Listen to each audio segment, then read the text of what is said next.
Olá, pessoal! Hoje a gente vai falar do método de multiplicadores de Lagrange. Então, esse método serve para tratar o seguinte problema, né?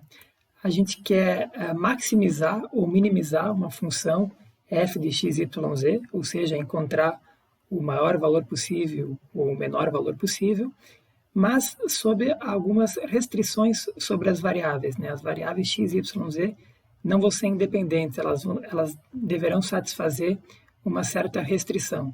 Então, a questão é como encontrar o maior valor possível da f sobre os pontos x, y, z que satisfazem uma restrição do tipo g de x, y, z igual a uma constante. Então, antes da gente desenvolver esse método, deixa eu ilustrar isso com um exemplo onde poderia aparecer um problema como esse. Então, imagine a seguinte situação, a gente tem uma caixa, a gente quer construir uma caixa, na verdade, sem a tampa.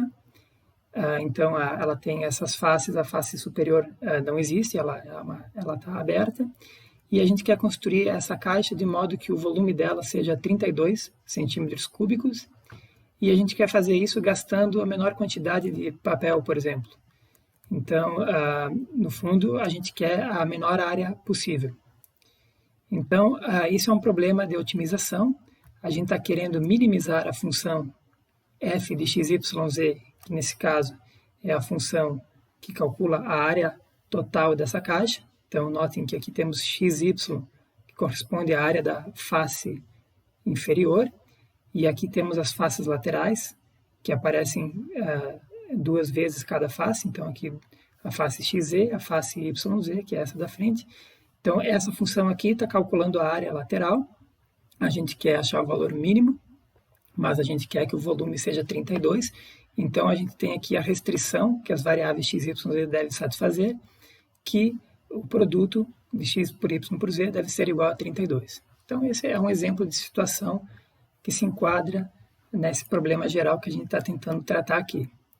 Bom, esse problema especificamente é possível resolvê-lo da seguinte forma, deixa eu mostrar para vocês. A gente pode considerar aqui o seguinte, se a gente olhar para a restrição x, y, z igual a 32, a princípio a gente pode, por exemplo, isolar o z nessa igualdade e obter que o z é 32 sobre xy, e agora a gente pode substituir aqui nessa fórmula o valor de z, certo? E aí a gente obtém, na verdade, uma função de duas variáveis. Vou chamar essa função de h. Então, a gente tem h de xy, que é a função de duas variáveis que a gente obtém substituindo o valor de z encontrado na restrição. E aí a gente pode resolver isso usando os métodos já discutidos de otimização de funções de duas variáveis. Ok? Bom, mas esse método que eu acabei de apresentar aqui não é ainda o método do multiplicadores de Lagrange. Ele depende fortemente da nossa habilidade de conseguir isolar uma variável aqui na restrição, né? Aqui a gente conseguiu facilmente isolar a variável z para transformar o problema que originalmente era em três variáveis num problema de duas variáveis. Acontece que nem sempre a gente vai conseguir isolar uma variável em termos das outras duas, ou em alguns casos a gente vai conseguir, mas pode ficar uma expressão muito complicada de tratar. Então, o objetivo dessa aula é apresentar um outro método para achar os pontos máximos e mínimos de uma função quando sujeita a uma restrição nas variáveis, sem precisar resolver numa variável em termos das outras na restrição. Então, vamos começar formulando propriamente os problemas que a gente gostaria de abordar. Então, aqui a gente tem a situação de três variáveis com a restrição. Isso é o seguinte, a gente quer maximizar ou minimizar uma função f de x, y, z, mas não sobre todos os possíveis valores de x, y e z. X, y e z devem satisfazer uma restrição da seguinte forma, g de x, y, z igual a c. Então, tipicamente, uma coisa como essa é uma superfície do espaço. Então, a gente quer ver entre os pontos dessa superfície aqueles que maximizam ou minimizam o valor da função f. Bom, esse problema também tem o seu análogo em duas variáveis, e eu vou mostrar agora. Então, em duas variáveis, a gente quer maximizar ou minimizar uma função f de x e y, mas não sobre todos os valores de x e de y. Eu quero minimizar ou maximizar a função quando as variáveis x e y satisfazem a restrição de g de x e y igual a c. Então, tipicamente, uma condição como essa representa uma curva no plano.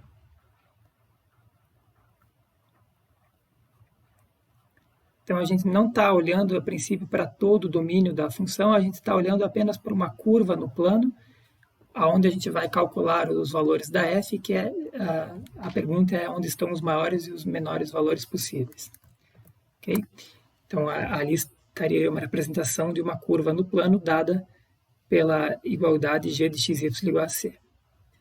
Primeiramente, eu queria chamar a atenção de que não é útil a gente procurar os pontos críticos da função de duas variáveis f, porque, a princípio, esses pontos críticos não têm motivo nenhum para estar sobre essa curva g de x e y igual a c. Então, o nosso problema consiste em olhar o que acontece com a função ao longo dessa curva. Para deduzir o método de multiplicadores de Lagrange, vamos considerar primeiramente essa situação de duas variáveis com uma restrição. Então, vamos discutir isso em cima de um exemplo. Então, considerem o seguinte problema. Qual o ponto da curva x, y igual a 1 que está mais próximo da origem? Então, ali está a representação da curva x, y igual a 1, são esses dois pedaços, né, de hipérbole. E a gente quer encontrar o ponto mais próximo da origem. Bom, como isso pode ser visto como um problema de otimização? Simples, a gente está querendo minimizar a função f de x, y, que calcula a distância do ponto até a origem, é a função raiz quadrada de x ao quadrado mais y ao quadrado, e a gente quer minimizar essa função quando as variáveis estão restritas a essa restrição aqui, que é x e y igual a 1. Okay? Então, aqui temos um típico problema de otimização com restrição. Então, percebam o seguinte, né? Achar o ponto que encontre o menor valor possível para essa f aqui, que tem essa raiz quadrada, o ponto que vai minimizar essa função também minimizaria essa função aqui. E é mais fácil considerar essa função. Então, na verdade, a gente vai estar tentando minimizar o quadrado da distância. Mas uma vez que a gente minimiza o quadrado da distância, a gente minimiza a distância também. Então, isso é útil para simplificar os cálculos, né? Então, a gente vai procurar qual é o ponto na curva amarela que minimiza a função f de x e y igual a x ao quadrado mais y ao quadrado.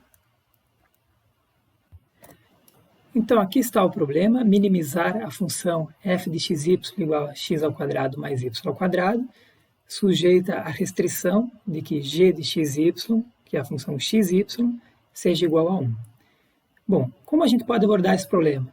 Aqui está a curva amarela, a gente poderia fazer o seguinte, a gente poderia começar a explorar os possíveis valores da função f fazendo suas curvas de nível.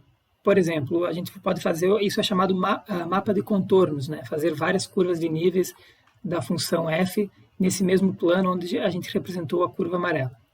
Então, por exemplo, vamos fazer a curva de nível 7. Então, esse conjunto vermelho que está desenhado aí é um círculo, é o conjunto dos pontos onde a função f toma o valor igual a 7. Bom, lembrem que a gente está querendo achar os menores valores possíveis da função f na curva amarela. Então, a gente está vendo que essa função assume o valor 7 em alguns pontos da curva amarela. A questão é, será que ela assume valores menores? A princípio, parece que sim, a gente pode pegar níveis menores do que 7. Então, vamos considerar aqui curvas de níveis menores. Então, se a gente vai diminuindo aqui, vai construindo curvas associadas a níveis menores da função, a gente observa que essas curvas de níveis intersectam a curva amarela, então quer dizer que a gente tem a garantia até aqui, por exemplo, que essa função f assume o valor 3,5 nessa curva amarela, em 4 pontos aqui que a gente está enxergando. E a gente pode tentar diminuir até chegar um momento em que, se a gente diminuir demais, a gente vai perceber que não há mais interseção da curva de nível com a curva amarela. Então, isso significa que nesse nível aqui, k igual a 1, por exemplo, não existe, né, a interseção com a curva amarela, ou seja, na curva amarela nenhum ponto satisfaz f de xy igual a 1. Então, a gente observa o seguinte: o ponto ótimo ocorre em um momento em que a curva de nível que a gente está desenhando, ela apenas tangencia a curva amarela, né? Porque percebam aqui que, se a curva de nível corta dessa maneira transversal, a gente sempre pode melhorar um pouquinho, e o ótimo vai ser no instante em que a curva de nível apenas tangencia a curva amarela. Então, essa deve ser a nossa ideia para abordar esse problema. Okay? Então, vamos formalizar isso que a gente acabou de observar. Então, a gente tem a seguinte situação, que um extremo vai acontecer num ponto x0, y0, se a curva de nível, né, se o extremo ocorre em x0, y0, então a curva de nível de f nesse ponto vai ser tangente à curva amarela, que é a curva g de xy igual a c. Vejamos as consequências que temos disso aí. Então, a gente acabou de descobrir que os pontos de interesse, né, os pontos que minimizam a função f de xy da restrição g de xy igual a 1, são pontos onde a curva de nível de f, passando por esse ponto, é tangente à curva g de xy igual a c. No nosso caso, g de xy igual a 1. Percebam o seguinte: essa curva g de xy igual a 1, ela é uma curva de nível da função g. Então, a gente está tendo nessa situação um ponto onde as curvas de níveis da função f e da função g são tangentes. Ou seja, nesse ponto as curvas de nível têm a mesma direção. Bom, como localizar esses pontos? Bom, a gente pode lembrar que o vetor gradiente de uma função é ortogonal à curva de nível pelo ponto onde a gente está calculando o gradiente. Então, usando isso, a gente conclui que o gradiente da função f nesse ponto onde ocorre o mínimo deve ser paralelo ao gradiente da função g. Por quê? Porque ambos são ortogonais às respectivas curvas, que por sua vez são paralelas. Então, se essas curvas são paralelas nesse ponto, os seus vetores gradientes também devem ser paralelos nesse ponto. Okay? Bom, e lembrando que o paralelismo entre vetores se traduz na seguinte igualdade, né? Dois vetores são paralelos quando um é um múltiplo escalar do outro. Então, deve existir um certo número lambda, tal que o gradiente da função f, no ponto que a gente está querendo descobrir, é lambda vezes o gradiente da função g. Okay? Essa equação aqui é que vai nos permitir localizar os pontos que minimizam a função f ao longo da restrição. Esse valor lambda que aparece nessa equação é o que a gente vai chamar de multiplicador de Lagrange.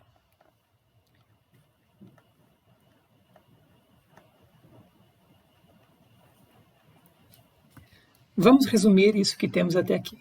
Então, o método de multiplicadores de Lagrange é o seguinte: para maximizar ou minimizar a função f de xy sujeita à restrição g de xy igual a c, o que a gente faz é o seguinte: a gente encontra valores de x, y, lambda que satisfazem a equação gradiente de f de xy igual a lambda vezes o gradiente de g em xy. E além disso, claro, o ponto xy deve satisfazer a restrição de que g de xy igual a c.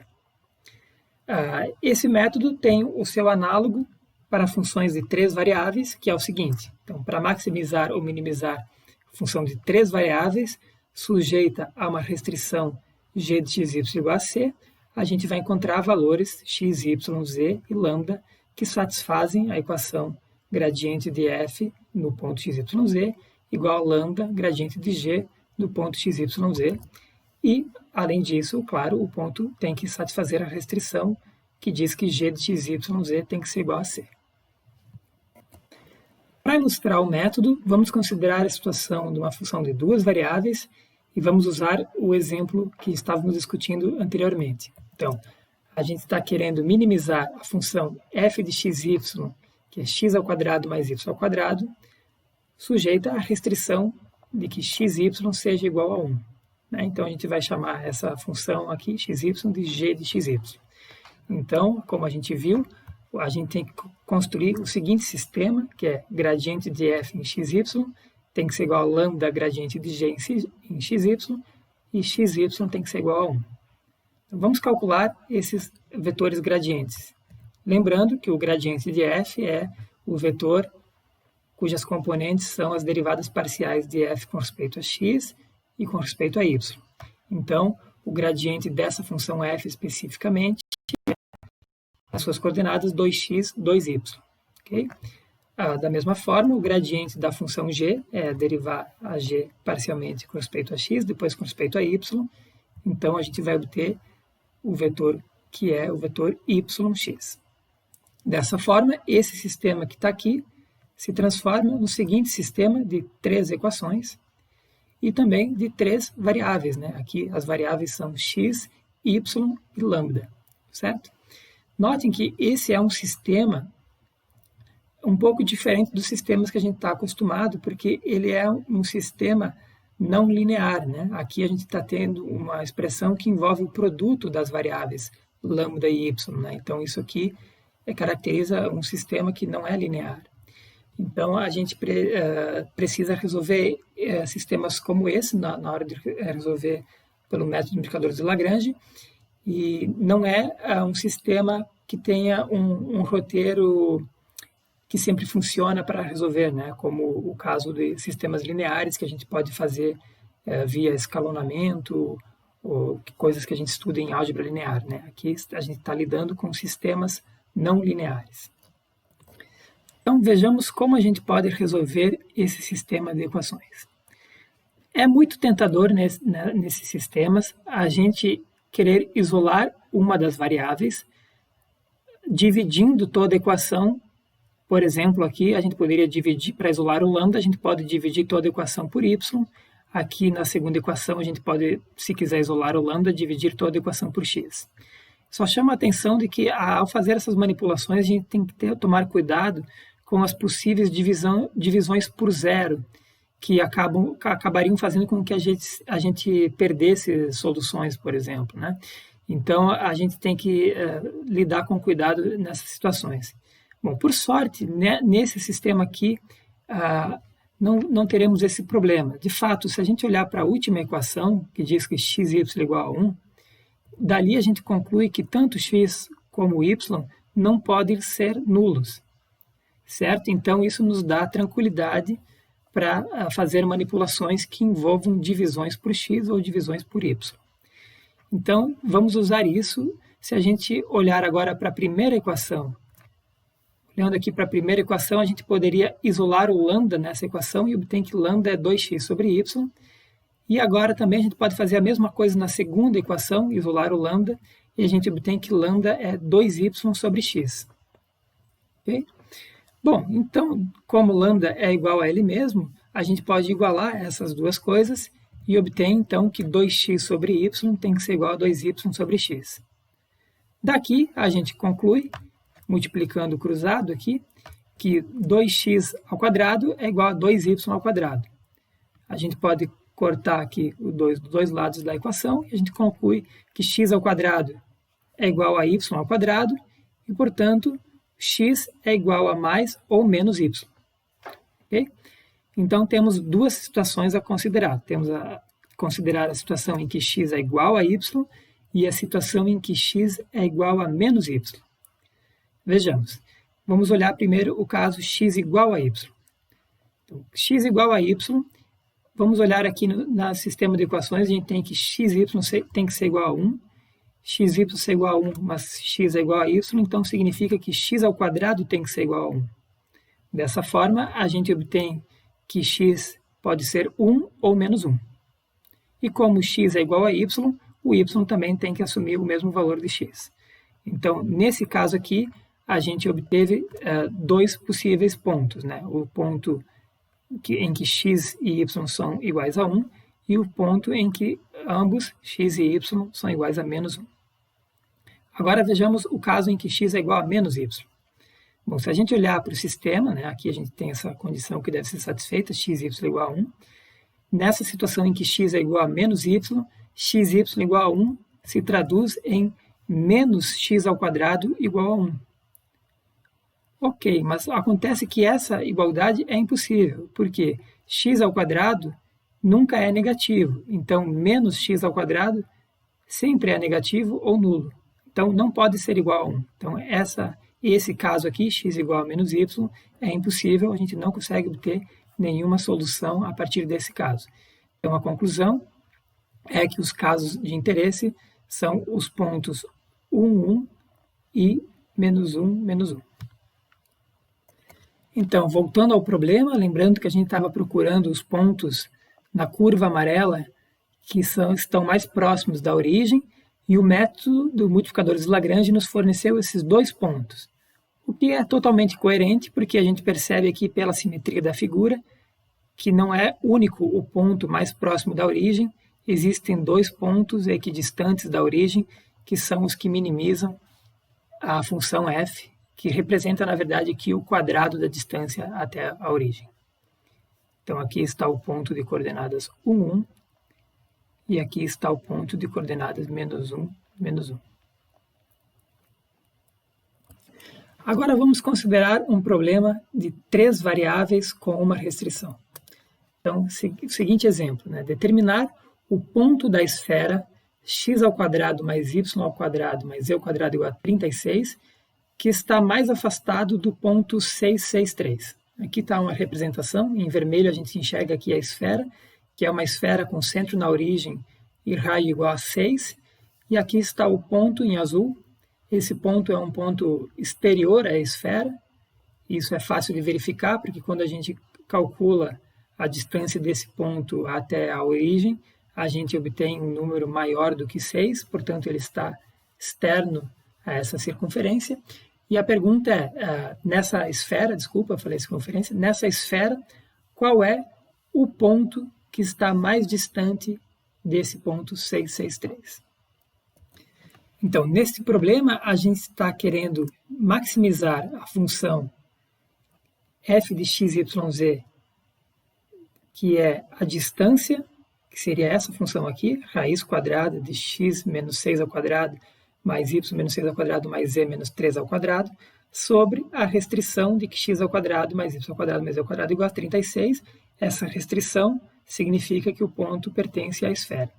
Novamente, como falado anteriormente, a gente não precisa considerar essa raiz quadrada, porque achar o ponto que maximiza essa função é equivalente a achar o ponto que maximiza essa função mais simples.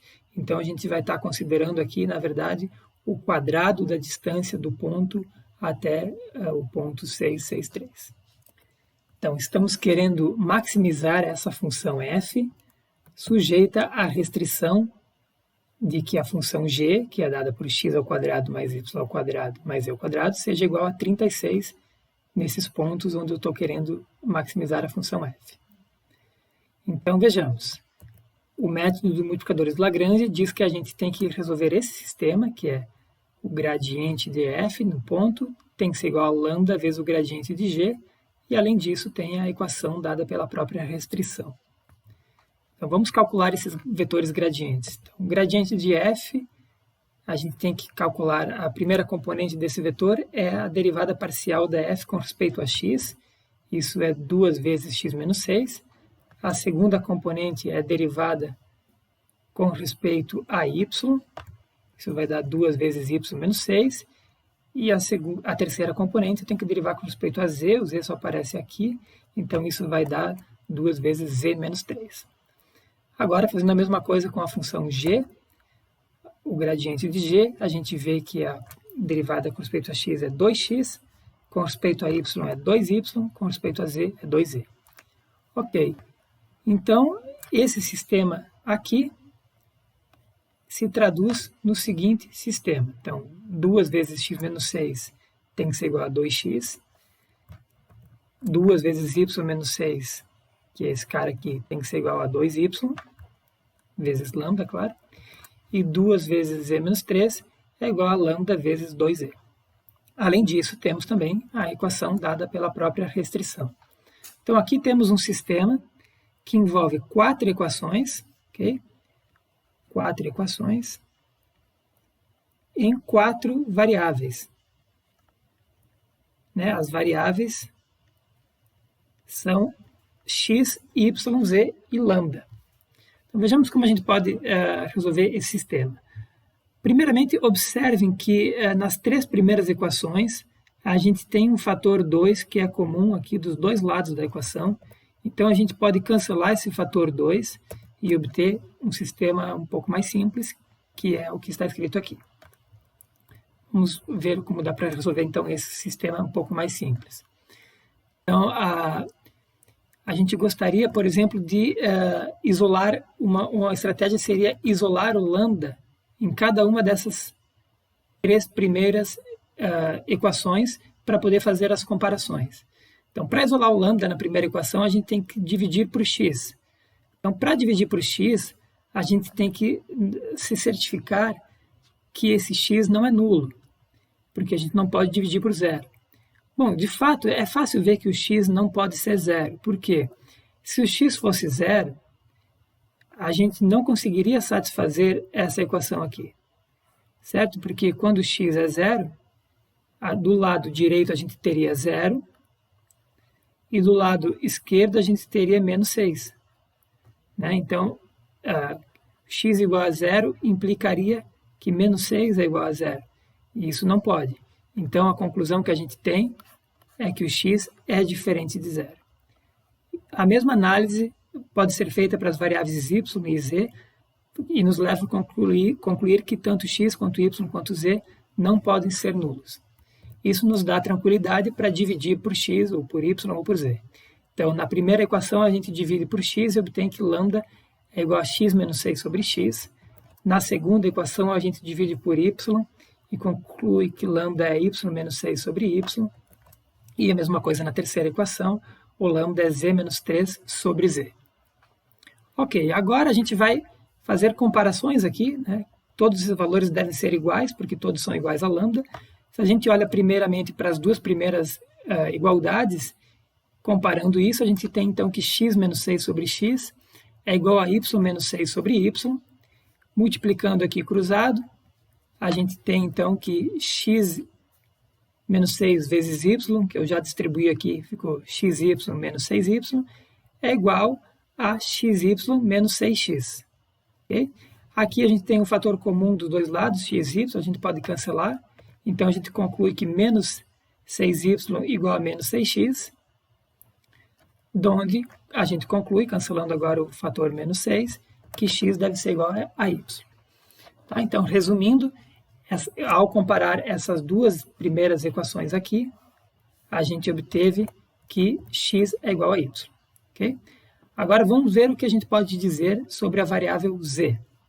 Então, para ver o que a gente pode dizer sobre a variável z, a gente vai olhar para esse par de equações aqui, fazendo a mesma comparação que fizemos anteriormente. A gente tem que y menos 6 sobre y é igual a z menos 3 sobre z. Multiplicando aqui cruzado, a gente obtém que yz menos 6z é igual a yz menos 3y. Okay? E aí a gente tem esse fator que pode ser cancelado dos dois lados da igualdade. E a gente obtém que menos 6z é igual a menos 3y. Dividindo toda a equação aqui por menos 3, a gente conclui que o y é igual a 2z. Okay? Então, y igual a 2z foi a conclusão que a gente obteve ao comparar esse par de equações aqui. Okay? Beleza, então, isso nos faz concluir o seguinte, que os pontos que satisfazem esse sistema, eles têm que ser da seguinte forma, né? A gente tem o valor z escolhido livremente. Uma vez escolhido o valor z, os valores de x e de y são obtidos pegando 2z, né? Porque y é igual a 2z e o x é igual a y. Então, a gente tem os pontos da forma 2z, 2z, 2z. Claro, isso aqui a gente obteve olhando apenas para esse bloco de condições, né? A princípio, os pontos dessa forma não tem por que satisfazer a condição final. Então, para isso, a gente vai ter que considerar agora a condição final. Se a gente substituir nessa condição final aqui os valores, no lugar de x, se a gente colocar 2z, no lugar de y, a gente colocar 2z também, no lugar de z, o próprio z, a gente obtém que essa equação é satisfeita se 4z ao quadrado mais 4z ao quadrado mais z ao quadrado igual a 36, de onde segue que 9z ao quadrado igual a 36, portanto, z ao quadrado é 4, e daí segue então que z é mais ou menos 2. Okay? Então, a gente obtém dessa análise dois possíveis pontos, né? Escolhendo z igual a 2, a gente obtém o ponto 4, 4, 2, e escolhendo z igual a menos 2, a gente obtém o ponto menos 4, menos 4, menos 2. Então, voltando aqui ao nosso problema, lembrem que a gente queria encontrar o ponto da esfera mais afastado do ponto 663. O método do multiplicadores de Lagrange nos forneceu alguns candidatos, nos forneceu os pontos P e Q, porém o método ele não informa qual dos pontos é máximo, qual dos pontos é mínimo no nosso problema, né? A gente tem que agora analisar e ver qual desses pontos está mais próximo e qual desses pontos está mais afastado. Então, acontece que esse método consegue localizar os pontos extremos da função, mas ele não tem o poder de classificar esses extremos como máximos ou mínimos. Okay? Então, vamos olhar para a figura para entender o que está acontecendo, né? Então, aqui na figura a gente tem a esfera e esse ponto em azul é o ponto que a gente está considerando para procurar o ponto mais próximo e o mais distante. E aí o método do multiplicador de Lagrange forneceu dois pontos, os pontos de coordenada P, que é esse que eu acabei de marcar, e o ponto de coordenada Q, que é esse ponto que está oposto. Então, agora a gente consegue observar pela figura, né? A gente podia também ter feito a conta simples da distância, e observa que o ponto P, na verdade, ele é o ponto que minimiza a distância ao ponto azul. E o ponto Q é o ponto que maximiza. Então, o ponto que a gente estava procurando é, na verdade, o ponto Q. Percebam que aqui a gente poderia ter encontrado esses pontos também usando métodos mais elementares, né? Bastaria a gente ter considerado a reta que passa pela origem, que é o centro dessa esfera, e pelo ponto azul. E essa reta, ela intersectaria a esfera em dois pontos, exatamente nos pontos P e Q, que são o ponto mais próximo e o ponto mais distante do ponto azul, né? Então, concluindo, a gente obteve que esse ponto aqui é o ponto mais próximo e o ponto Q é o ponto mais afastado. Então, essa é a solução do nosso problema, o ponto Q de coordenadas menos 4, menos 4, menos 2. Esse é o ponto da esfera que está mais afastado do ponto 663. Por hoje era isso, até a próxima.